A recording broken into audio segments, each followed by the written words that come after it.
Today, we are discussing a serious issue at the US-Canada border. Over 14,000 Indians were arrested last year for illegally crossing into the US from Canada. Now, this growing number of arrests has sparked concern as more and more people from India are taking dangerous and illegal routes to reach their dream destination, the US or Canada. So, let's take a closer look at why this is happening, the risks that are involved, and the future of immigration in the United States. Every year, millions of Indian dreams of a better life in countries like the US and Canada. They hope for a better job, better education, and better future, which motivates so many to migrate. However, some people are forced to take dangerous, illegal routes because they cannot get a visa or any proper paperwork to enter these countries legally. In the past year alone, the US authorities arrested over 14,000 Indians at the US-Canada border for attempting to cross illegally.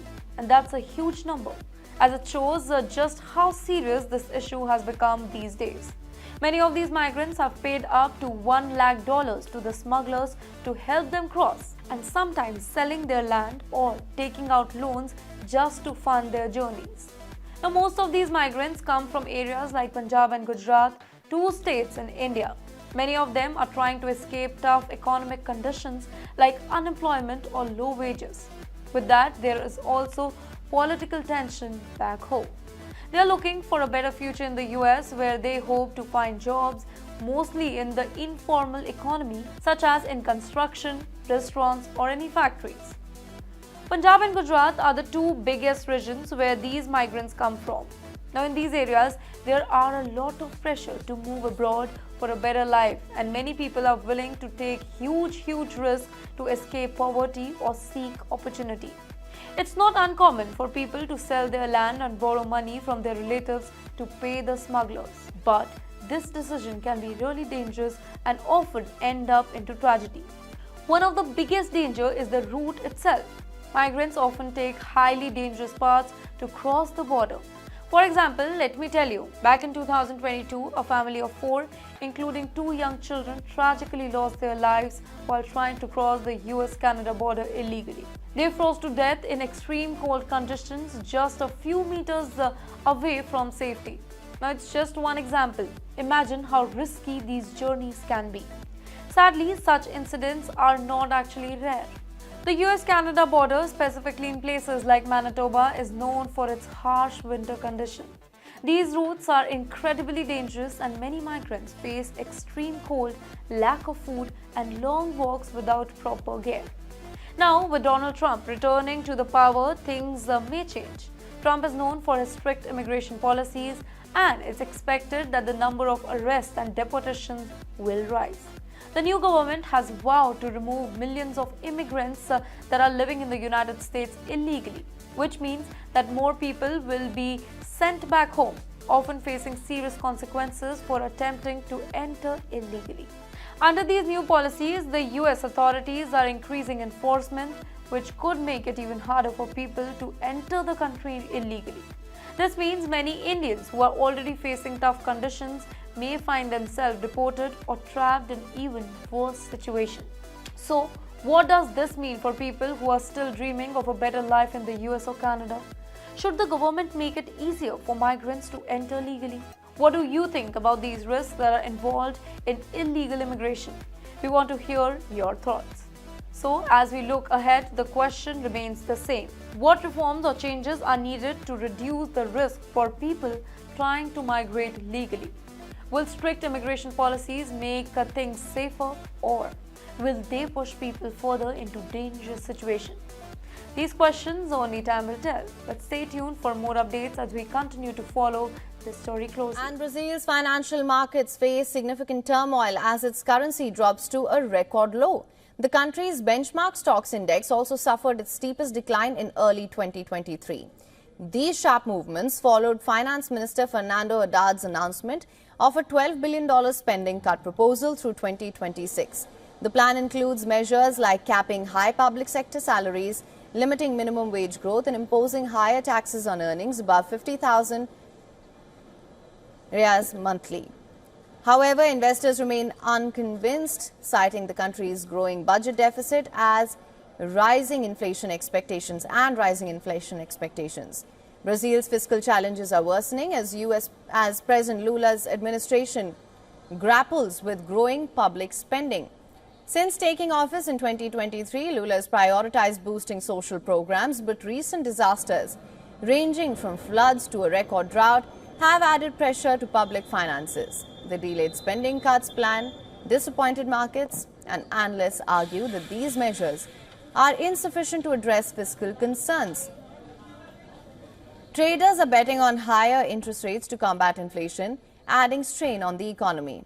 The sell-off in the Brazilian markets comes amid a broader decline in emerging market assets, intensified by global factors like Donald Trump's recent U.S. election victory, which is expected to strengthen the dollar.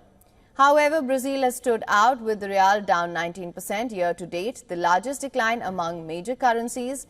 Leading banks including JP Morgan and Morgan Stanley have downgraded Brazilian equities, citing fiscal uncertainties. While Lula's government has pledged additional measures if needed, economists warn that the steps taken so far are insufficient, potentially leaving Brazil's markets exposed to further declines.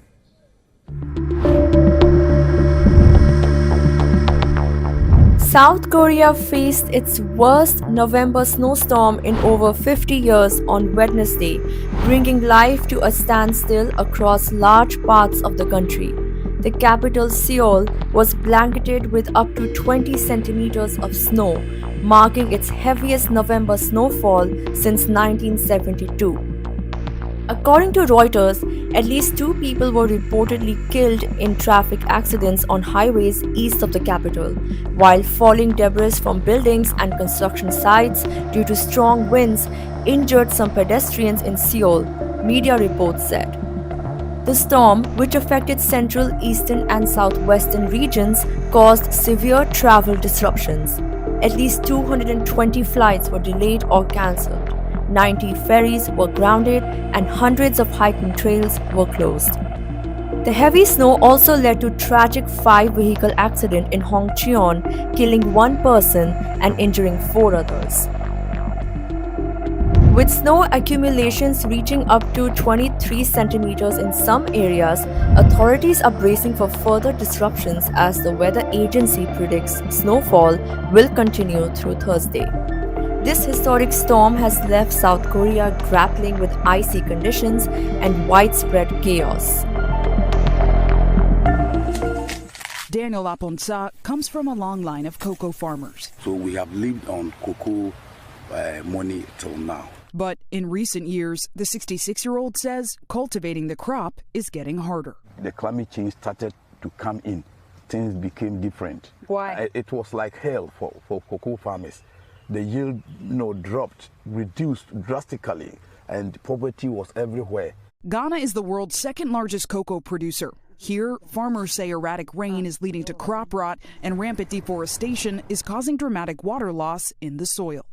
Experts say changing weather patterns continue to have a negative impact on the cocoa supply. The price of cocoa has more than doubled since the start of 2024. For consumers, buying chocolate in the U.S. will likely be more expensive this year.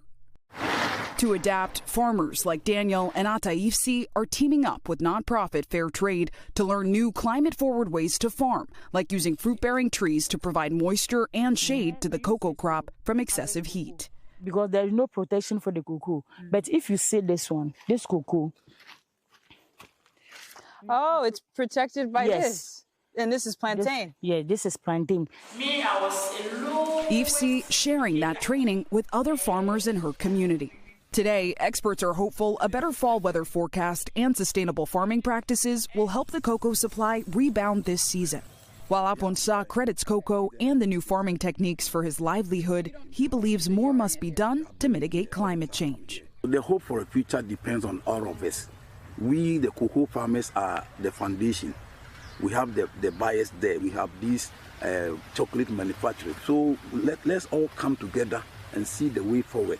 Zinclair Samoa, NBC News, Gozo, Ghana. Well, taking a look at some of your national headlines this morning, investigations are underway after bomb threats targeted 5 Democratic members of Congress on Thanksgiving. Now, police did not find any explosives, but say the threats could be part of a larger effort. Similar threats were also made earlier this week, targeting several of President-elect Donald Trump's cabinet picks.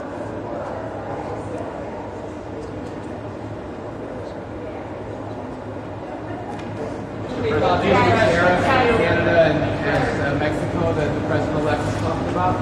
I hope he rethinks it. I think it's a counterproductive thing to do. You know, look, one of the things you've heard me say before that we have an unusual situation in America. We're surrounded by the Pacific Ocean, the Atlantic Ocean, and 2 allies, Mexico and Canada. And the last thing we need to do is begin to screw up those relationships. I think we've got them in a good place. I think by the way, you know, the cooperation with the outgoing president and the incoming president, the illegal crossings are down considerably to what they were back when he was in office. There's a lot more to do, but I just think, I hope they reconsider. Have you spoken with the 3 formerly detained Americans who have returned from Yes, China? I have.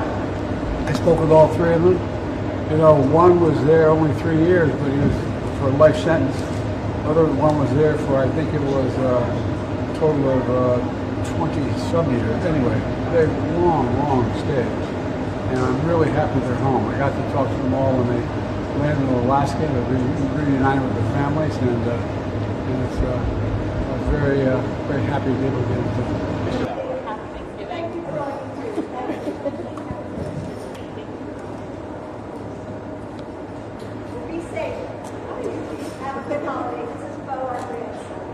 On November 27, 2024, 6 individuals were arrested in connection with suspected activity linked to the banned Kurdistan Workers' Party following dawn raids by counter-terrorism police in London. The arrests involved 4 men aged 23, 27, 56, and 62, and 2 women aged 31 and 59. They were detained under the Terrorism Act 2000 and are being held in custody at a London police station. As part of this investigation, the Kurdish Community Centre in Haringey, North London, is being searched, with the search expected to last up to 2 weeks. The centre and the surrounding area are closed to the public during this period. There is no believed imminent threat to the public related to these events. The Metropolitan Police have stated that this operation follows a significant investigation into PKK-related activity aiming to protect all communities, particularly those in the Turkish and Kurdish populations of London. Posts on X have highlighted community reactions, including protests outside the Kurdish Community Centre, indicating a sense of unrest and solidarity among some community members in response to the arrests and the police actions.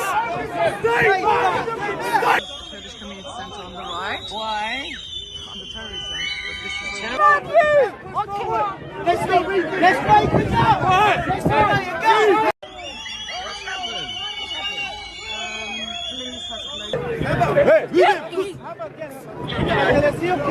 Let's play forward, let's play it down! 1 second, 1 second. Do not stop! Do not press his head! Leave him! Leave him! Is this your de-escalation? I don't... Leave him! Is this the de-escalation you were talking to? No, you don't push it. You do this again. Is this your de-escalation?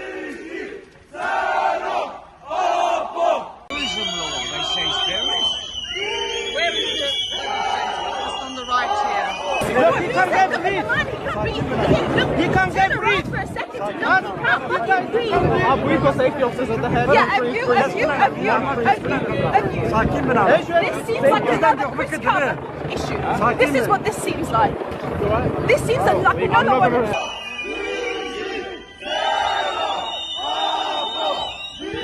Like this. Remember when you tell me you're not de-escalating? Fuck you.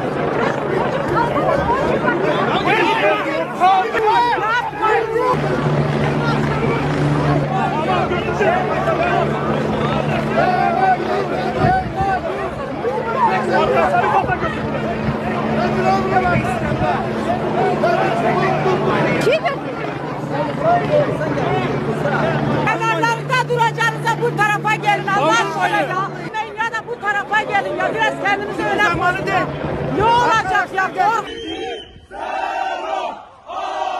I was earlier joined by Dr. Charles Kopchin. He is a senior fellow at the Council on Foreign Relations. He had very important points to make regarding this recent development. Listen to this. I do think that part of what's going on here is that both sides, the Ukrainians and the Russians, are trying to get in as good a position as possible, looking at what Trump might do when he takes office, and that is attempt to negotiate a ceasefire. The Biden administration, because it doesn't know whether Trump will continue aid to Ukraine, has been getting as much weaponry to Ukraine as possible between the election and the inauguration. It's also approved these deep strikes using ATACMS weapons, and it's also approved the use of cluster landmines. The Russians, in response, have increased the scope of air attacks against Ukraine, energy infrastructure in particular. The last few nights, some of the most significant and broad attacks against Ukraine that we've seen. So yes, I do think both sides are turning up the heat right now because they know that it may be come January 20 that the United States inserts itself to try to broker a ceasefire. Will it work? Nobody knows, but I think it's safe to say that Trump is going to try. And with North Korean troops believed poised for combat on Russia's side against Ukraine, North Korean leader Kim Jong-un has called on his military to improve its fighting capabilities to prepare for war. North Korean media says Kim made the remarks at a meeting of battalion commanders in Pyongyang on Friday, calling for a limitless expansion of his nuclear program to counter the threat from the United States. He said threats from the US and its allies, including South Korea, have brought tensions to what he called the worst phase in history. Yeah, I think what we are seeing is a really concerning development. The tensions have been building up for quite some time now, and the speed with which the tensions have been building up is really very alarming. So we come from a time when North Korea has been sending balloons filled with trash over to the border to South Korea. Then there were a lot of rhetoric threats, mainly directed against South Korea, not so much towards the US, but really against South Korea. And then we have North Korea sending more than 10,000 troops and heavy weapons to Russia to get basically combat experience in fighting against Ukraine. That is very concerning for South Korea because the question is, what will North Korea get in return? One theory is that they will get military technology by Russia. Then this Friday we had North Korean leader Kim Jong-un calling for mass production of suicide drones. So exactly the worst case scenario from the perspective of Seoul. That is really alarming. And then today Kim Jong-un has called its army to complete its preparation for war. I mean, what could be the next step? If you look at it from a bird's eye perspective, then the escalation spiral is continuing, and we are really at a very dangerous point right now. And what has South Korea's reaction been to all of this? Yeah, so the South Korean government today has been relatively calm, and that has a very trivial reason. The president right now is in Peru for the APEC summit, and he's meeting other leaders there. So basically he's lobbying in all his meetings that he has, for example, with the Chinese side, with the US side, to create awareness and to basically put a lot of focus towards North Korea and try to contain the militarization of North Korea. But you also have to see that here the public in South Korea is not so concerned. They are basically business as usual. They think that Kim Jong-un is, like a dog that always bites but never barks, because they have been living with this threat by North Korea for several decades now. But still, that doesn't really help also for South Korea to build up the awareness that there is really a danger building up just a couple of miles north from here. You talked earlier, Fabian, about North Korean soldiers being sent to fight with Russian soldiers in Ukraine. What options are open to South Korea and its partners to counter this new entente, this new level of cooperation between North Korea and Russia? what can South Korea do? I would say that the only country that has enough leverage to directly influence North Korea from stopping this is potentially China, and China doesn't seem to be willing to do much on this matter. So what South Korea is doing is they consider on how to cooperate stronger with the Ukraine to, for example, send observers that if you have North Korean soldiers on the battlefield who want to defect or who are getting caught, then they can help, with translation. They can debrief the soldiers. They can also provide intelligence information. They do that. And then, of course, there's the question whether South Korea will send direct weapons to Ukraine. So far, South Korea has been quite cautious, but now that is exactly on the table. A decision has not been made yet, but this is exactly what South Korean President Yoon Suk-yeol is debating. But let me also tell you, within South Korea, within the public, that is not a very popular decision. Actually, most South Korean, the majority, actually wants to stay out of this conflict because they're afraid that, this might just drag the country into a war that is perceived as quite far away from South Korea. So Yoon Suk-yeol really faces some very tough decisions in the coming days and weeks. Fabienne Kretschmer in Seoul. Fabienne, thank you so much for that. So let's bring in now my security expert, Lincoln Parker. Link, always great to see you. G'day.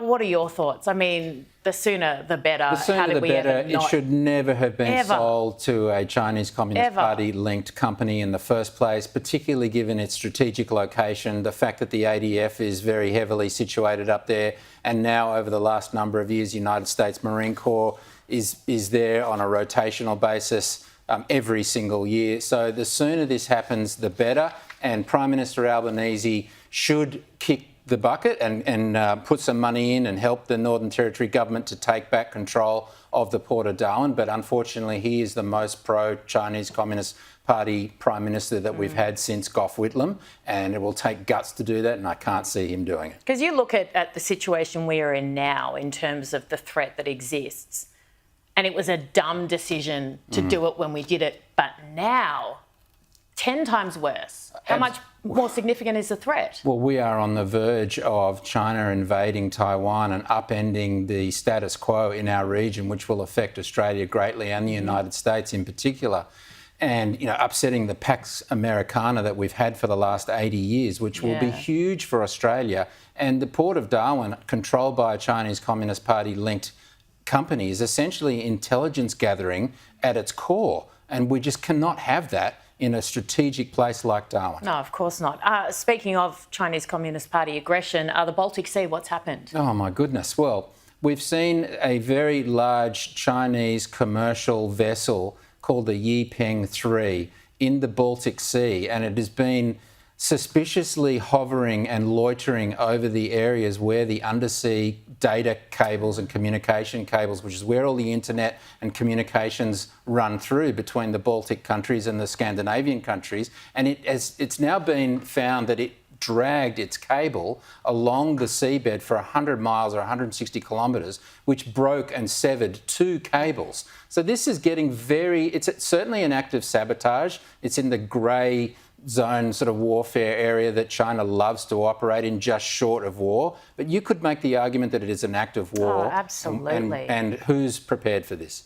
Well, I'm sure our Prime Minister will pick up the phone and have some strong words. Stern. Stern, absolutely. AUKUS, we're always hearing these scare stories about AUKUS. How much weight do we give this latest one that they're asking for more money now? What's the latest? Well, that's the United States asking for more money because they need to be producing way more Virginia-class submarines than they are producing. And the deal was always going to be that the United States will give Australia or sell Australia Virginia-class submarines when it is able to do so and not harm the US undersea warfare capabilities at all. Now, that is not the case. Now, we have known this, and it is negligent upon the government not to have a plan B. What is Australia's plan B? Don't know, right? I mean, we've been talking about this for years, and there is a possibility of doing something like a refurbishment of Los Angeles-class submarines, but it never seems to be discussed. Link, it never ceases to amaze me, the situation that we are in as a nation. Brilliant. Thank you as always. Really appreciate your time. We were earlier joined by Dr. Gilbert Doctorow. He's an international affairs analyst, author and historian. Here's what he had to say on the issue.